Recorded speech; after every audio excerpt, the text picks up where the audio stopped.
सुते देवे साझे जगा हवे हाथ धरे लाजब देसी हारा हवे भीतर से मन गुदगुदा हवे भाता के जब सलेन सर छुआवे से जिया पशु खले कुदावे भाता के जब सलेन सर छुआवे सुते ना सुते देवे साझे जगा हवे हाथ धरे लाजब देसी हारा हवे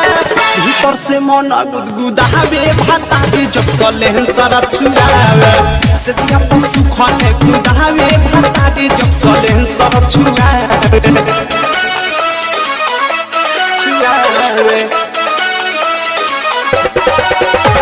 सलेन सर छुआवे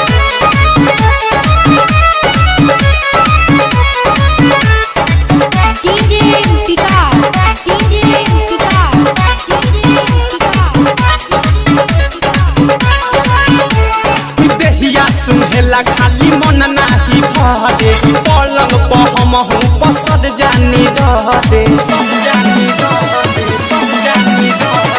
देहिया सुहेला खाली मन नाही भरे पलंग पर हम हूँ पसद जानी रे कहला चुमा चाटी मन सन कहावे पानी जवानी के ना उधारा कहावे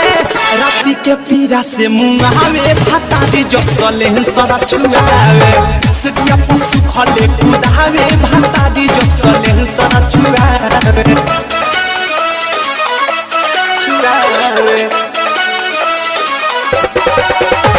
सलेन सर छुआवे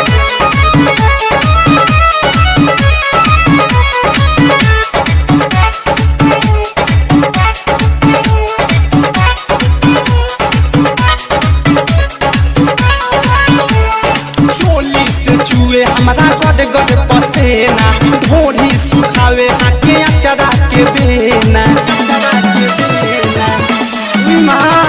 चोली से चुए हमारा गड गड पसद रहना ढोरी सुखावे हाके अचरा के बेना चल चलो न हो कर महनो ना भावे कहले ना कुछो खाली उपजिया हवे देही में आगी भाड़ा कहवे भाता के जब सलेन सर छुआवे से जिया पशु खले कुदावे भाता के जब सलेन सर छुआवे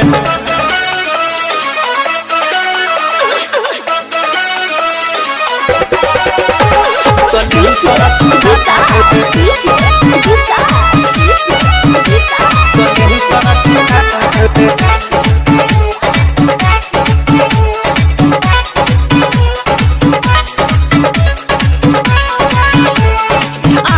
ना निकला के बिकी विशाल हो अवधे सब प्रेमी के सुधरे ना चाल हो अब का करू दादा आदत ना निकला के बिकी विशाल हो अवधे सब प्रेमी के सुधरे ना चाल हो खिड़की से देखी देवरू हमके सतावे अंडा गोभी के मोरमा जाके उड़ावे सखी हो शरम रयाले भाता के जब सलेन सर छुआवे से जिया पशु खले कुदावे भाता के जब सलेन सर छुआवे सुते ना सुते देवे साझे जगा हवे हाथे धरे लाजब देसी हारा हवे भीतर से मन गुदावे भाता के जब सलेन सर छुआवे से जिया पशु खले कुदावे भाता के जब सलेन सर छुआवे सुते ना सुते देवे साझे जगा हवे हाथे धरे लाजब देसी हारा हवे भीतर से मन गुदगुदावे भाता के जब सलेन सर छुआवे से जिया पशु खले कुदावे भाता के जब सलेन सर छुआवे।